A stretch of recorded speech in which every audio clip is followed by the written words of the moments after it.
Quan s'apropa l'equador de la parada que el complex industrial de Repsol a Tarragona està duent a terme, ha tingut lloc una de les maniobres més complexes d'aquest procés. Es tracta de la substitució dels cremadors de les torxes del complex. En concret, es realitzen 5 canvis d'aquests elements de seguretat, també coneguts com a tip, i que es troben a la part superior de la torxa. A l'estar en constant funcionament, els cremadors pateixen un desgast, fet que provoca que aquesta peça s'hagi de canviar cada 5 anys. Aquest cremador actua com el cremador de les calderes de gas que podem tenir a casa. Hi ha un pilot permanentment encès i en el moment en què per necessitats de seguretat s'envia una corrent de gas, s'inflama i es crema. És a dir, l'antorxa en definitiva és un punt on es produeix una combustió en cas de necessitat, una combustió controlada amb un punt prou aïllat de les instal·lacions perquè no hi hagi cap problema.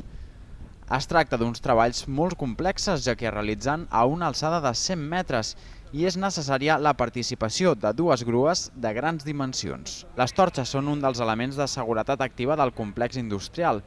A causa de les característiques dels productes amb què es treballa, es disposa d'un sistema de seguretat del qual formen part les torxes per disminuir la pressió de les unitats productives en situacions anòmales, com pot ser una parada sobrevinguda o una fallada elèctrica. Les torxes també s'utilitzen per eliminar de forma segura els productes que hi ha a les unitats.